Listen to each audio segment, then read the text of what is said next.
नमस्कार sir. सतसाई bogie जी। क्या नाम है जी आपका? मेरा नाम शहजाद दास है और मालिक के शरण में आने से पहले मैं मोहम्मद शहजाद खान था। मालिक की शरण में आने के बाद मेरे को शहजाद दास नाम है मेरा। कहाँ से आए आप? मैं गुड़गांव, जिला गुड़गांव, गांव कासन, जिला गुड़गांव से आया हूँ। संत रामपाल जी महाराज की शरण में आने से पहले आप कौन सी भक्ति करते थे?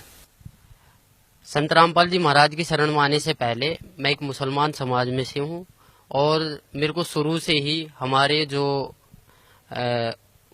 बुजुर्ग है, जो भी हमारे माता पिता, जो भी हमारे मौलवी साहब है, उन्होंने मुझे सिर्फ एक ही चीज सिखाई थी कि नमाज पढ़ो, रोजे रखो, ईद बकरा ईद मनाओ, मांस खाओ, कुछ भी करो पर मालिक का नाम लो। बस मुसलमान समाज में मैंने एक चीज जरूर देखी है कि मुसलमान समाज वो सिवा अल्लाह ताला के किसी को नहीं मानता।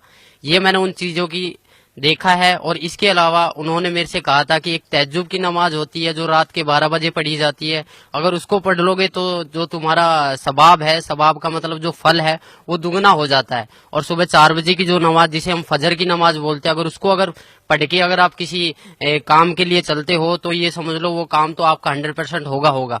मैंने आज मेरे को मालिक की शरण में आज मेरे को 5 साल हो गए और 5 साल से पहले यानी कि मैं 22 साल तक इस साधना को करता रहा रेगुलर।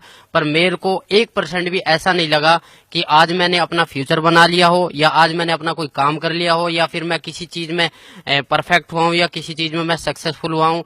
मुझे ऐसा कुछ अनुभव नहीं हुआ। यहाँ तक कि मैंने जो ख्वाजा गरीब नवाज की दरगाह है जो अजमेर में है, जिसको मोइनुद्दीन चिश्ती की दरगाह बोला जाता है, जो पूरे वर्ल्ड में प्रसिद्ध है, उस पे भी मैंने चादर के लिए बोला। मेरे मम्मी पापा ने कहा कि आप वहां जाओ, वहां चादर चढ़ाओ, वो सबकी मुराद पूरी करते, तो आप वहां जाओ। मैं वहां भी गया, उनके लिए चादर बोला। पर मैं जहां भी गया वहां मैंने देखा एक बहुत बड़ा देग है, उसमें लोग बाग सोने डाल रहे हैं, चांदी डाल रहे हैं, पैसे डाल रहे हैं। मेरे पास कोई मनी नहीं था, मेरे पास कोई पैसा नहीं था। मैं वहां गया, वहां लोग बाग क्या करते हैं, सर पे टोपी लगा लेते हैं, मालिक का नाम लेते हैं और कहते हैं कि एक कपड़ा सा लेते हैं हरे वाला और उसके नीचे बंदों को निकालते हैं और कहते हैं कि तुम्हें सवाब मिल चुका है, जन्नत का दरवाजा खुल चुका है। कहते हैं ये जन्नती दरवाजा रमजान के दिनों में खोला जाता है। पर मुझे आज तक वहां जाने से, मेरे कम से कम भी 22 साल तक रेगुलर गया, पर मुझे वहां जाने से कोई लाभ नहीं हुआ, ना ही मुझे कोई फायदा हुआ है। और बहुत सी जगह गया, अलीगढ़ दरगाह पे भी गया, महरौली की जो दरगाह है वहां पर भी गया, वहां भी चद्दरें बोली है। वहां सिर्फ क्या है कि बाहर मांस कटता है, अंदर मालिक का वो पत्थर होता है, पत्थर के सामने सिजदा करो या उसके ऊपर कोई चद्दर चढ़ा दो, वही कहानी। हर जगह एक ना एक स्टेप सीखने को मिलते हैं। महरौली की जो दरगाह वहां क्या है, बहुत बड़ा एक दरगाह बना रखी है और वहां पत्थर है, वहां पत्थर के ऊपर चद्दर बिछा दो और बाहर क्या है, मांस खाओ, मांस के टुकड़े कर करके खिलाए जाते थे और कहते हैं कि ये बहुत बड़ा सवाब है। मालिक ने मांस के लिए बोला गया है, मालिक ने बोला था कि कुर्बानी दो, बकरे, गाय, भैंस जो भी उनके हाथ लगे उसको कुर्बान करते थे और लोग बागों को खिलाते थे। इससे वो अपना कर्म तो खराब करते ही करते थे, दूसरे के कर्म भी बिगाड़ते थे।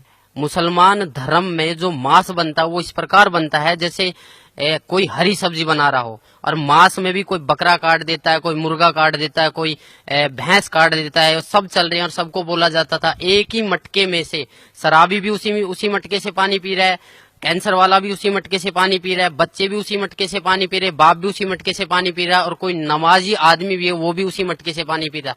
अगर मैं उस पर ऑब्जेक्शन उठाता था, मैं कहता था ये गलत है, तो वो कहते थे ये नहीं है, ये सवाब है, मुसलमान एक दूसरे मुसलमान का झूठा खा सकता है।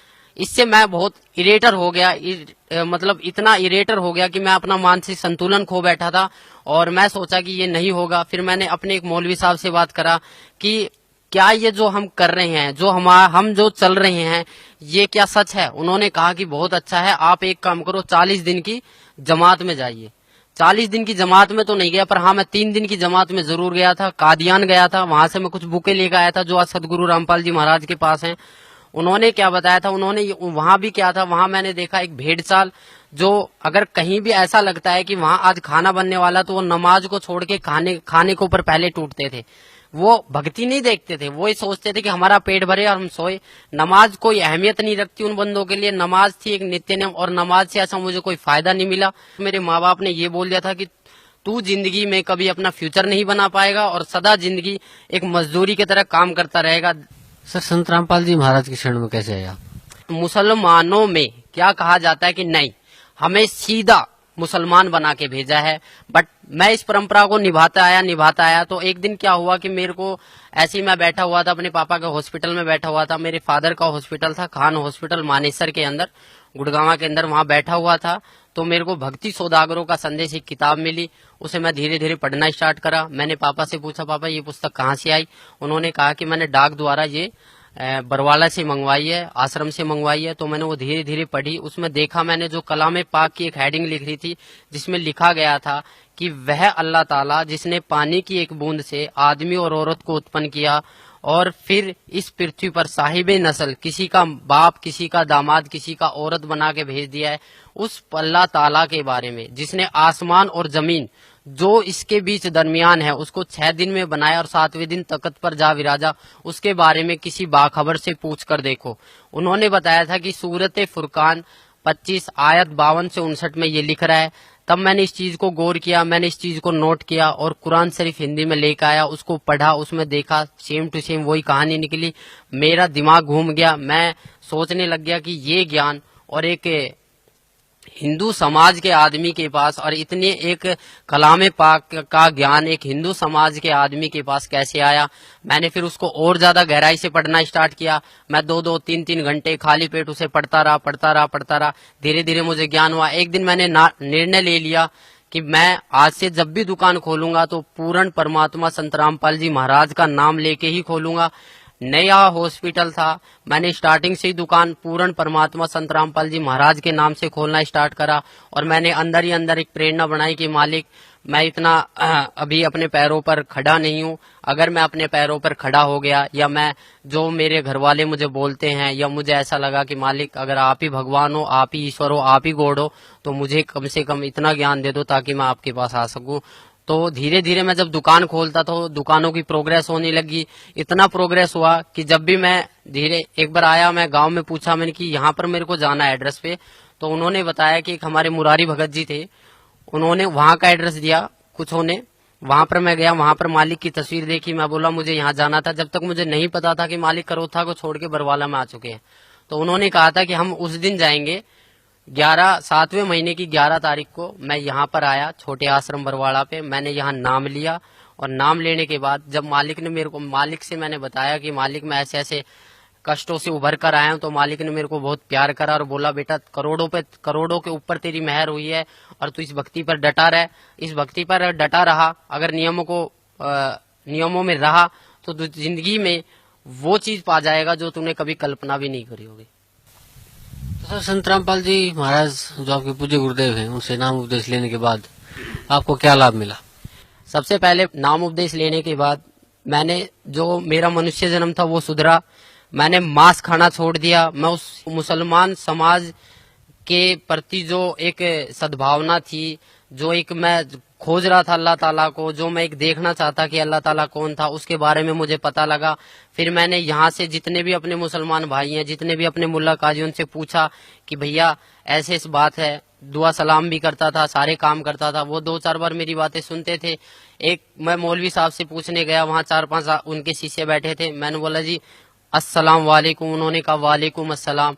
तो ऐसे ही माइंड में पर्सन घूम गया। मैंने कि जी इसका मतलब क्या होता है कि हम जो दुआ सलाम करते हैं अस्सलाम वालेकुम और वालेकुम सलाम। तो हालांकि उन्होंने जवाब अपने तरीके से सही दिया, बट मुझे उसमें से कोई संतुष्टि नहीं हुई।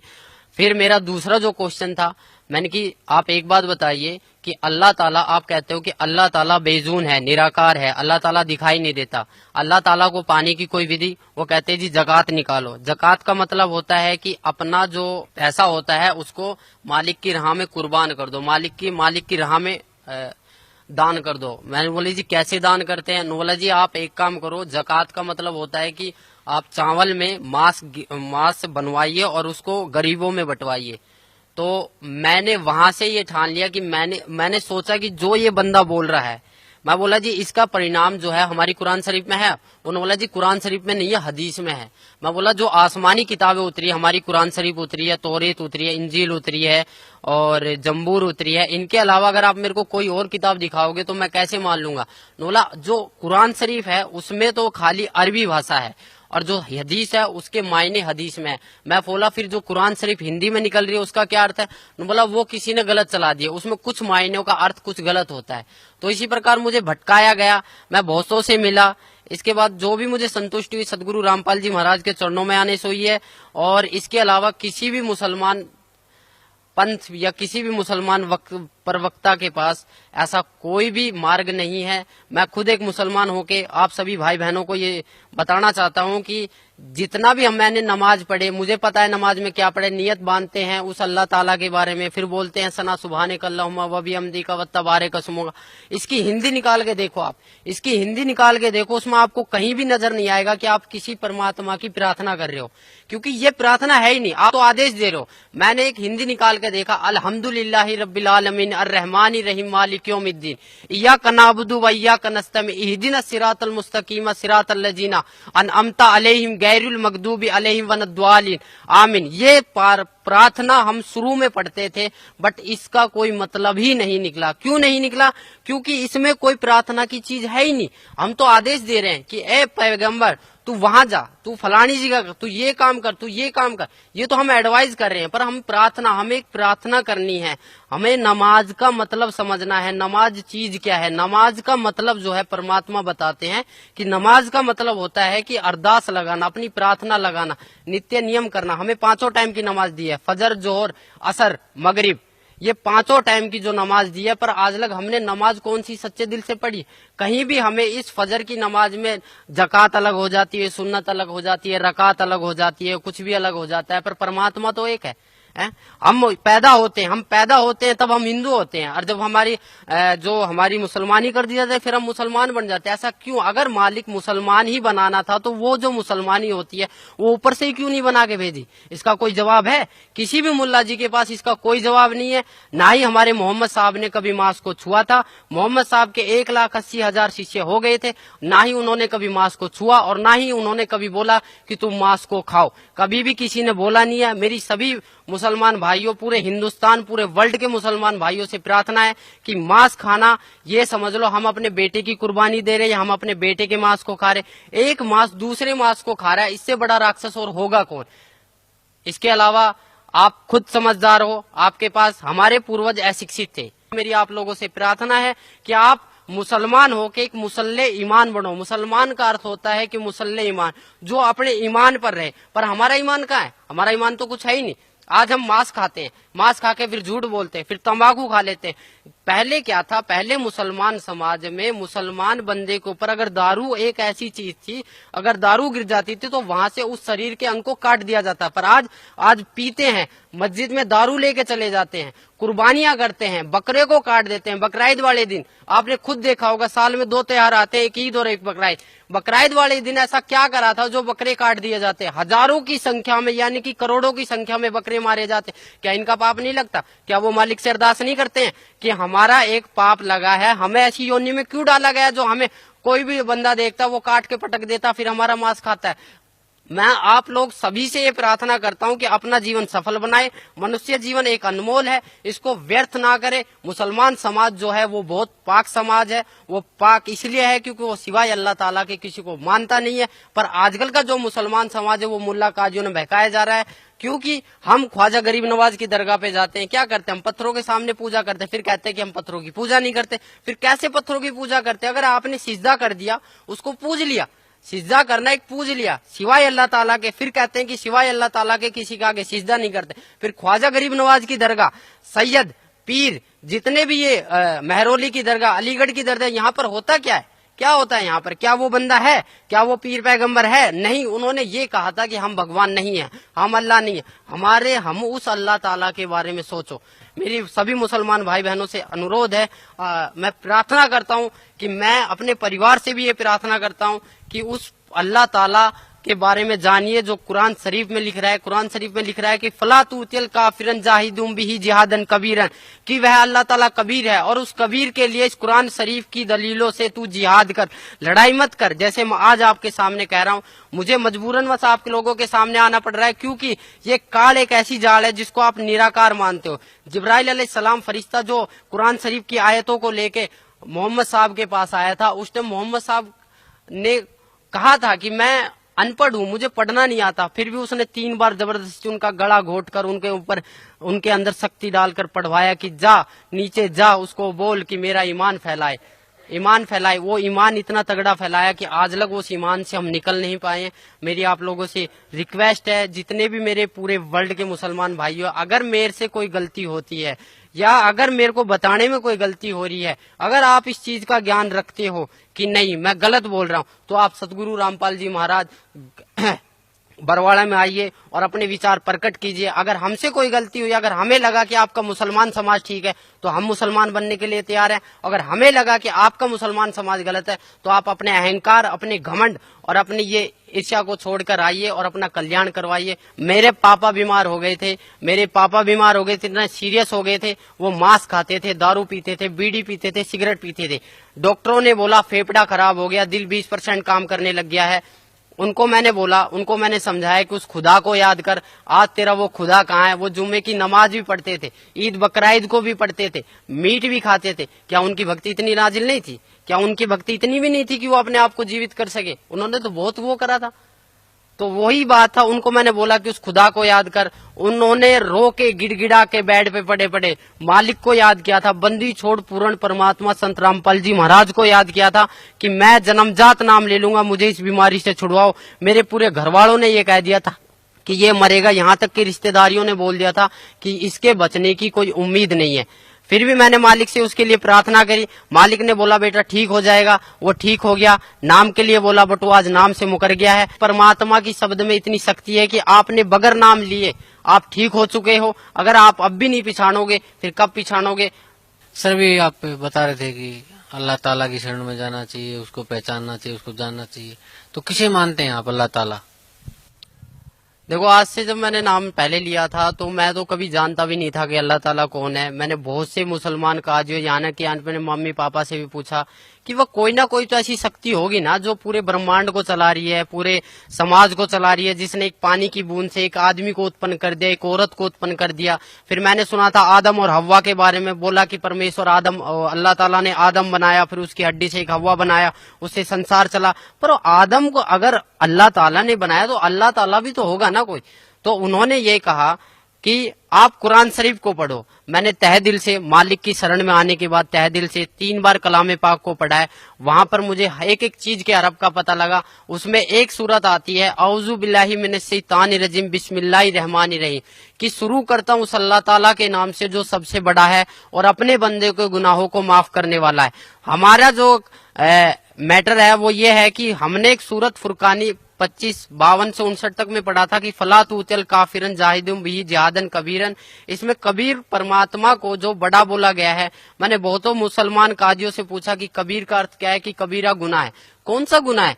पाप का है, चोरी का है, डकैती का है। बोला कबीरा गुनाह है जिसकी कोई माफी नहीं हो सकती। उन्होंने सब एक अज्ञान रूपी के कारण बहकाया हुआ था। असली ज्ञान ये था, मालिक के द्वारा दिया और था कि कबीर इज गॉड है, कबीर ही अल्लाह ताला, अल्लाहू कबीर है, नोट है अल्लाहू अकबर। अल्लाहू अकबर बोलो या अल्लाहू कबीर है बोलो, बात एक ही है, वह अल्लाह कबीर है। और बड़े का मतलब होता है कबीर। अगर बड़े को लेके चलते हैं तो इसका अर्थ ये बनता है कि शुरू करता हूँ अल्लाह ताला के नाम से जो कबीर है और अपने बंदों के गुनाहों को माफ करने वाला है। उस हजरत मोहम्मद साहब जो हमारे नबी है, जो पीर पैगंबर थे, जिनको नबी का दर्जा दिया गया, उनको भी जिंदा महात्मा के रूप में मिले थे जब उन्होंने अपनी शब्द से गाय को मार दिया था और उनसे जीवित नहीं हुई थी। उन्होंने जाके एक गुफा में रोए, घर को बंद करके रोए कि अल्लाहू कबीर है, गिड़गिड़ाए अल्लाहू कबीर है, अल्लाहू कबीर है। तो वो एक सूक्ष्म रूप धरकर आए। तब उन्होंने कहा था कि मेरी गाय को जीवित कर दो। तब उन्होंने कहा था जाओ मोहम्मद आपकी गाय जीवित हो जाएगी। तब एक सूक्ष्म रूप में वो आए और उनकी गाय जीवित करी और वो चले गए। तब से मोहम्मद साहब की महिमा बनी। जिस दिन को गाय को काटा गया था, वो मुसलमान भाइयों ने अपनी डायरी में लिख लिया। उसी दिन से ये जीव हत्या का प्रथा चलने लगी है। अगर आपको मेरी बात पे यकीन नहीं है, अगर आपको मेरे ऊपर विश्वास नहीं है, तो आप अपने खुद मुल्ला काजियों से पूछो जाके कि आखिरकार में जो रमजान था, रमजान में जो 4 किताब निकली थी, जो कुरान शरीफ उतरी थी, ऐसा मोहम्मद साहब जब इतने प्यारे थे, अल्लाह ताला के इतने प्यारे नबी थे, तो उनका जो एंड हुआ था वो इतना बुरा क्यों हुआ था?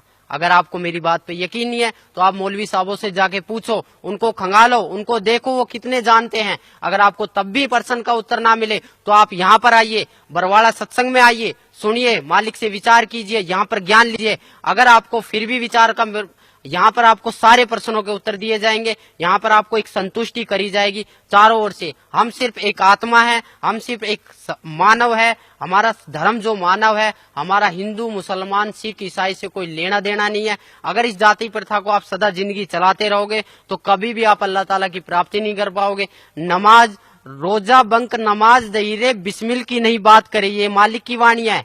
रोजा बंक नमाज दहीरे, बंक माने अजान, अजान जो लगाते हो, अजान का मतलब क्या होता है? अजान का मतलब ही क्या होता है? अल्लाहु अकबर, अल्लाहु अकबर, अशहदु अन ला इलाहा इल्लल्लाह, अशहदु अन ला इलाहा इल्लल्लाह, अशहदु अन्ना मुहम्मद रसूलुल्लाह, अशहदु अन्ना मुहम्मद रसूलुल्लाह, हय्या अलल सलाह, हय्या अलल सलाह, हय्या अलल फलाह, हय्या अलल फलाह, कद कामती सलाह, कद कामती सलाह, अल्लाहु अकबर, अल्लाहु अकबर, ला इलाहा इल्लल्लाह। इसका मतलब क्या है? आज लग ना तो हमने कभी कोशिश करी, बस एक आवाज आती है उसके पीछे हम चल देते हैं। जैसे एक भेड़ जा रही है, उसको पता है मैं मरने जा रही हूँ, फिर भी हजारों की संख्या में से एक भेड़ निकलती है उसके पीछे, फिर एक छोटी सी भेड़ उससे निकलती है कि ये आखिरकार में भेड़ जा कहाँ रही है। वो भेड़ जाके देखती है शॉर्टकट रास्ते से, उसे पता लगा कि बहुत बड़ा कुआं है, उसके अंदर सारी भेड़ गिर रही है और सब चिल्ला रही कि यहाँ मत आओ, यहाँ मत आओ। वो अपने माँ बाप भाई बहनों सबको समझाता है कि आप प्लीज इस रास्ते को छोड़ दो। सब कहते हैं कि नहीं, तेरे बड़े बुजुर्ग चले थे, तू भी चल। बड़े बुजुर्ग चले थे क्योंकि वो अशिक्षित थे, हम पढ़े लिखे, हमारे पास सही है, प्रमाण है। आप अपनी कुरान शरीफ को खोल के देखो, फजाइल अमाल को खोल के देखो, मोहम्मद साहब की जीवनी पढ़ो। हजरत मोहम्मद साहब कौन थे? उनकी 40 साल के बाद 2 बार विधवा हो चुकी खाजिदा बेगम से शादी हुई थी, 4 पुत्र 3 लड़कियां प्राप्त हुई थी। उनके सामने उनके पुत्र हाशिम, काबिल और ताहिर तीनों आपस में कट के मर गए थे। उस आदमी का जीना क्या जीना जिसके सामने उसकी बच्चों को ही मौत हो गई। आप खुद बताइए, यह आपके ऊपर डिपेंड करता है, मेरे ऊपर नहीं, यह आपके ऊपर डिपेंड करता है कि जो क्यों चल रहा है ये आपके लिए चला है, ये उस मालिक का फरमान है। अगर आप समझ जाओ तो जल्दी आ जाओगे। नहीं, मालिक की वाणी है, गरीब दास ये वक्त जाता है, रोओगे इस पैरों। हकीकत में जब यहाँ पर लेट आओगे तो आपके पास कुछ नहीं मिलेगा। सिकंदर सिंह लोधी ने नाम लिया था, वीर सिंह बंगेल ने लिया था, शेख फरीद ने 12 साल कुएं में उल्टा लटक के बोला था कौवे से कि मेरे मांस को खा लो, आंखों को छोड़ दो, मुझे अल्लाह ताला का दीदार करना है। जब अल्लाह ताला का दीदार करना है तो अल्लाह ताला को बेजून क्यों बताए? खुद कबीर परमेश्वर उनके पास आए, वो बोले कि नहीं भाई कौन है, मुझे छोड़ दो, मुझे कुएं में लटकने दो। बोले ए बंदे, ए मुसलमान, तू लटक क्यों रहा है? न बोले जी मुझे अल्लाह ताला का दीदार करना है। जब तू अल्लाह ताला का दीदार करना चाहता है तो अल्लाह ताला को निराकार क्यों बताता है? तब से शेख फरीद का थोड़ा माइंड चेंज हुआ, बोले कि यह कोई अल्लाह ताला की शक्ति है। तब उन्होंने सतभक्ति पे राह पे चले थे, आज वो भी पार हुए हैं, मालिक की रजा हुई है। हमारे सभी मुसलमान भाइयों पे मालिक की रजा हो रही है। आपको अगर मेरी बात कड़वी लगे या मेरी बातों से आपके प्रति कोई दुख आए या मैंने किसी के प्रति कोई गलत व्यवहार किया है, आप खुद देखो अपनी कलाम पाक को उठा के, ना तो कहीं पर मुसलमान के बारे में ये लिखा है कि मुसलमान के लिए कुर्बानी लिख रही है। कुर्बानी का मतलब था कि अल्लाह ताला की राह पे अपनी बुराइयों को कुर्बान कर देना, ना कि बकरे को काट देना, मुर्गे को काट देना। हम जितने भी महीने साल में 2 जो त्योहार आते हैं, इस पर हम जितनी भी कुर्बानियां करते हैं, ये हमारे पाप कर्म जोड़ रहा है काल। अगर इससे आप मेरी बातों से अगर आपको थोड़ा बहुत भी कुछ मिले तो मैं आपसे रिक्वेस्ट, आपसे प्रार्थना, या मेरे को कुछ भी समझ के बोल दीजिए, मैं उस परमेश्वर का कुत्ता हूँ जो आपको भोंक रहा हूँ और आपको जगाने की कोशिश कर रहा हूँ। आप आइए यहाँ, आपको अगर कोई दिक्कत आती है, कोई शंका समाधान आती है तो आप ज्ञान चर्चा कीजिए। अपने मुल्ला काजियों को भी उठा के लाइए जिन्होंने अब तक हमें इस राह से भटकाया है, अब तक हमें इस राह से भटकाया। अगर वो उसी टाइम ये बोल देते जब मांस को काटने लगे थे कि कलमे पढ़ने से जो मांस खाया जा रहा है वो हराम है, वो गुनाह है, उसकी सजा बहुत बुरी होगी, तो आज जितना भी मुसलमान समाज है ये मांस को नहीं छूता। इन्हीं की वजह से आज जो भी मुसलमान समाज का बंदा वो शुरू से मांस खाने लग जाता। जब हमें मालिक ने यहाँ भेजा था तो कुछ नियम बना के भेजे थे, उस नियमों को अगर हम तोड़ते हैं तो हम सीधा शैतान के पास जाएंगे, जहन्नुम में जाएंगे, दोजख की आग में जलेंगे। ये उस मालिक का फरमान है। अगर हम नियम पर चलेंगे, उस अल्लाह ताला की भक्ति करेंगे, उस अल्लाह ताला की इबादत करेंगे जो वास्तव में अल्लाह ताला है, जो खुदा है, जिसको वास्तव में खुदा बोला जाता है, वह खुदा कबीर परमेश्वर है, उसका सत्य ज्ञान है। उसका सत्य ज्ञान सिवाय सतगुरु रामपाल जी महाराज के अलावा इस पृथ्वी पर कोई देने वाला ना है और ना है। और ना रहेगा। मुल्ला काजियों में अगर इतना ही दमखम है तो मेरे को एक ही बात बता दो कि वो कुरान शरीफ के बारे में इतना सब कुछ जानते हुए भी हमारे मुसलमान भाइयों को भटकाया क्यों? क्यों नहीं कहा कि भैया इसके बारे में ये लिखा है कि उस बाखबर से पूछ कर देखो, उस इल्म वाले से पूछ कर देखो। अगर आप लोगों के पास थोड़ा सा भी अगर ज्ञान था, थोड़ा सा भी अगर ध्यान था, थोड़ा सा भी अगर आप उस मालिक से डरते थे तो आपको मुसलमान समाज भटकाना नहीं था, जो कि आज के मुसलमान समाज को, आज के युवा पीढ़ी मुसलमान समाज के बच्चों को जरूरत है। मेरी अपनी युवा पीढ़ी से, मेरे अपने मम्मी पापा से, मेरे अपने पूरे मुसलमान समाज से, मेरे अपने पूरे मुसलमान धर्म के लोगों से, मेरे अपने पूरे मुसलमान धर्म के माइयों बहनों से, सबसे मैं रिक्वेस्ट करता हूँ, प्रार्थना करता हूँ कि आप एक बार इस आश्रम में आइए। सतगुरु रामपाल जी महाराज बरवाड़ा में जो आए हुए हैं, ये अल्लाह ताला के मुनाइंदे हैं, यानी कि अल्लाह ताला के द्वारा भेजे हुए एक फरिश्ते हैं जो हम सोए हुए आत्माओं को जगाने के लिए आए हैं। हमें उसी जन्नत में वापस जाना जहां से हम अल्लाह ताला से बिछड़कर यहाँ आए हैं। आप खुद कहते थे, हमें खुद बताया जाता था कि हम जन्नत से आए हैं। जब हमें इतना पता है कि ये शैतान का सब कुछ है, यहाँ शैतान का हुक्म चलता है, तो हम यहाँ से निकलने की क्यों इच्छा नहीं करते? क्या ये हमारा खुद का है? हमारा शरीर भी खुद का नहीं है। अगर हकीकत पूछो तो मनुष्य जन्म इतना अनमोल जन्म है, पर हम इसको अपनी गलत साधना के कारण, अपनी अज्ञानता के कारण इसको बर्बाद दिन पा दिन करते जा रहे हैं। मैं आपको एक पर्सनली बताता हूँ, मेरे रिश्तेदार 40 दिन की जमात में गए, 40 दिन की जमात में गए, हज में गए, 2 बार हज करके आए। कहते हैं कि हज में जो जाता है वो बंदा सीधा जन्नत को जाता है। उसके घर में उसकी बहू का एक 1.5 साल की लड़की गुजर गई, 1.5 महीना पहले। उसको 1.5 महीने के बाद एक बच्चा पैदा होने वाला था, 1.5 महीने के बाद उसका लड़का होते ही गुजर गया। तो इससे बड़ी आफत और क्या आ सकती है उस बंदे के लिए जो बंदा जमात में गया है? उस बंदे को क्या वो मालिक इतना नहीं देख सकता कि ये बंदा मेरी राह में लग रहा है, इस बंदे के घर में बरकत दूं, या इस घर के बंदे को मैं सही सलामत रखूं? ये बंदा इतनी, अगर काल जब अपनी वाली पे आता है, काल जब को खाने लगता है, तो वो किसी का ना माँ देखता, ना बेटी देखता, ना बहन देखता है, ना बेटा देखता है, ना बाप देखता है। उसको सिर्फ खाने के लिए 1 लाख चाहिए, 1.25 लाख उत्पन्न कर रहे, उसको श्राप मिला हुआ है। आप सभी भाई बहनों, सभी मुसलमान भाई बहनों, भाईजानों से मेरी प्रार्थना है, मेरी रिक्वेस्ट है कि आप सतगुरु रामपाल जी महाराज के चरणों में आइए। मुझे आने से लाभ हुआ है, मुझे आने से लाभ हुआ है, आपको भी होगा। अगर आप नियम पर चले, उस बंदी छोड़ के नियम पर चले, उस अल्लाह कबीर ताला को याद करो जो वास्तव में अल्लाह ताला है। अगर कबीर अल्लाह ताला नहीं है तो 786 बहुत कहते हैं कि 786 बार कबीर अल्लाह कुरान शरीफ में लिखा हुआ है। आप एक बार खोल के देखो, कुरान शरीफ को पढ़ के देखो। हम बहुत डरते थे कि कुरान शरीफ को हम पढ़ेंगे तो हमें पाप लगेगा, हमें अजाब मिलेगा, हम नापाक हैं। नापाक अगर बंदा है तो भी कुछ दिक्कत नहीं है। आप कुरान शरीफ को खोल के देखो, कुरान शरीफ को पढ़ के देखो, कुरान मजीद को पढ़ के देखो, फजाइल अमाल को पढ़ के देखो, मोहम्मद साहब की जीवनी को पढ़ के देखो। आपको बहुत कुछ मिलेगा, बहुत कुछ है कुरान शरीफ में। अगर कुरान शरीफ के अलावा कोई भी मुल्ला काजी आपसे ये कहता है कि नहीं इसमें तो ये चीज नहीं है, हदीस में है, तो हदीस तो मालिक ने बनाई ही नहीं है। हदीस तो आसमानी किताब है ही नहीं। हमारी 4 किताबें हैं, तौरेत, इंजिल, जंबूर और कुरान शरीफ। एक ईसा अलैहिस्सलाम पर उतरी थी, एक दाऊद अलैहिस्सलाम पर उतरी थी, एक मूसा अलैहिस्सलाम पर उतरी थी, और चौथी किताब जो है रमजान के दिनों में उतरी थी। 40 साल के जब मोहम्मद साहब थे तो 40 साल से 23 साल तक वो उतरती रही थी, वो रमजान के दिनों में उतरी थी, इसलिए वो कुरान शरीफ कहलाई। आप खुद देखो, उस कुरान शरीफ को खोल के देखो, आपको पता लगेगा, एक एक चीज का पता लगेगा आखिर कुरान शरीफ बोल क्या रही है। सर, क्या मानते हैं आप कुरान शरीफ में या मुसलमान धर्म में परमात्मा को, जैसे हिंदू परमात्मा कहते हैं और क्रिश्चियन गॉड कहते हैं, और सिख धर्म में रब का दर्जा दिया जाता है, तो मुसलमान धर्म में आप बता रहे थे कि भी अल्लाह ताला का दर्जा दिया जाता है, तो वो क्या साकार है, निराकार है, बेचून है, क्या पोजीशन है उसकी आपके धार्मिक ग्रंथों में? देखो जी, धार्मिक ग्रंथों के हिसाब से अगर आप चलते हो तो अल्लाह ताला को निराकार तो घोषित कोई भी धार्मिक ग्रंथ करता ही नहीं है।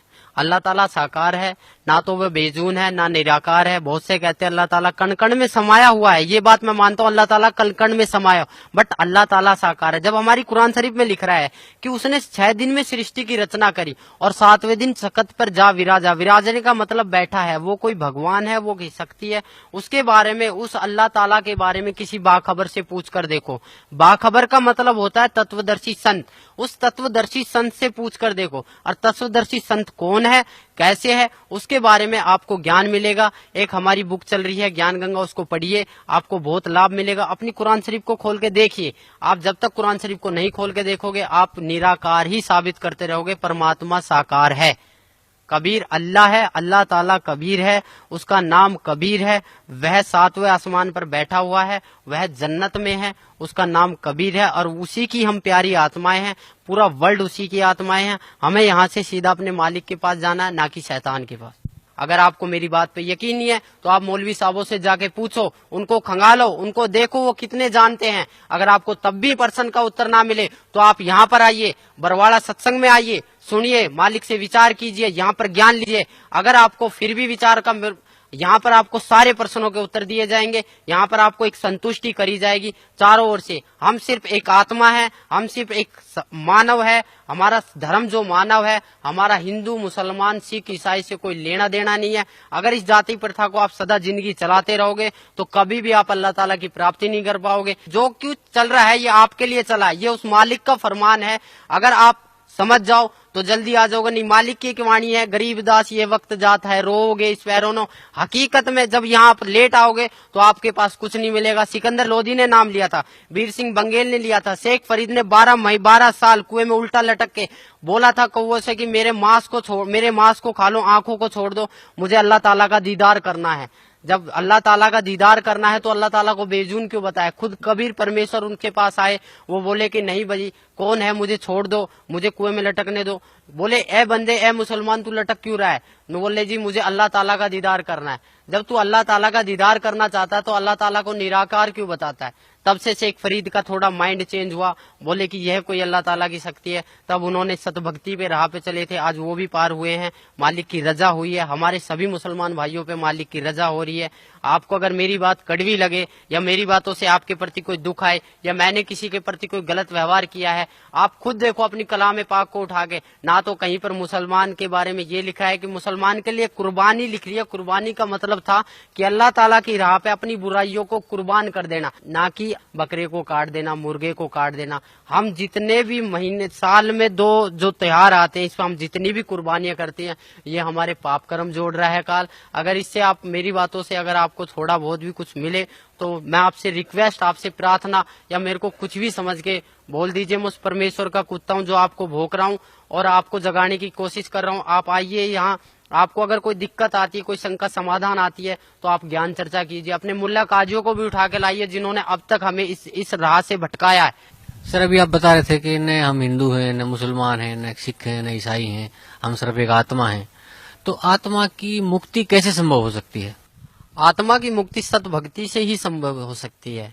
सतभक्ति का मतलब यह है कि हमें सबसे पहले अपने गुरु की तलाश करनी पड़ेगी, एक तत्वदर्शी संत की तलाश करनी पड़ेगी। वो हमें उस अल्लाह ताला, उस खुदा का मार्ग बताएगा, वो अल्लाह ताला के मार्ग की विधि बताएगा। उस विधि पर चलने से, उसके पथ पर चलने से हम इस शरीर को, जो हमारा नासवान शरीर है, इसको हम छोड़कर अपने मालिक के पास चले जाएंगे। इसी से ही आत्मा की मुक्ति हो सकती है, ना तो नमाज पढ़ने से, ना रोजा रखने से, ना बकरों को हलाल करने से, ना गायों को हलाल करने से, न मुर्गों को हलाल करने से। इससे ना तो किसी को मुक्ति मिली है और ना ही कोई मुक्त हो पाएगा।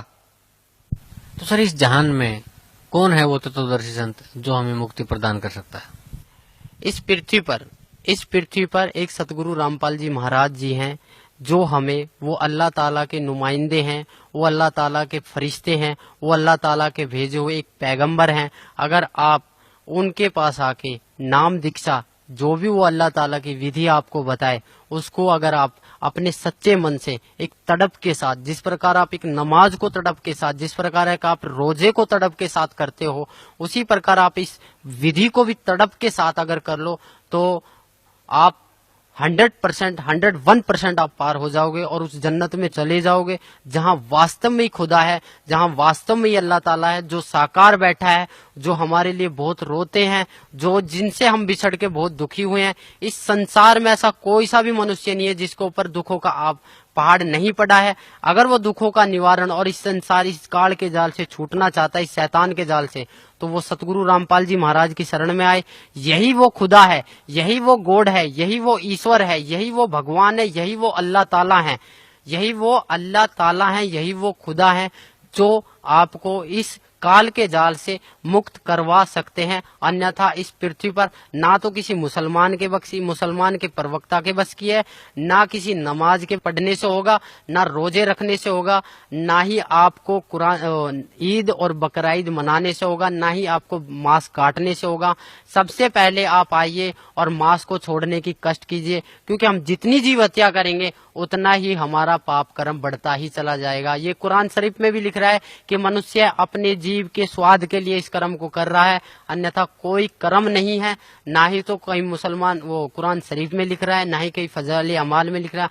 आप किसी भी एक अच्छे मौलवी काजी से पूछोगे कि आप इस मीट को जायज है नाजायज, तो वो 100% आपको यही बोलेगा कि ये नाजायज है, खाली एक जीव का स्वाद है, इसके अलावा और कुछ नहीं। अगर आप मालिक के पास जाना चाहते हो, सब एक भाई हो, सभी एक बाप की संतान हो, उस बाप को पहचानो और उस बाप की शरण में आइए।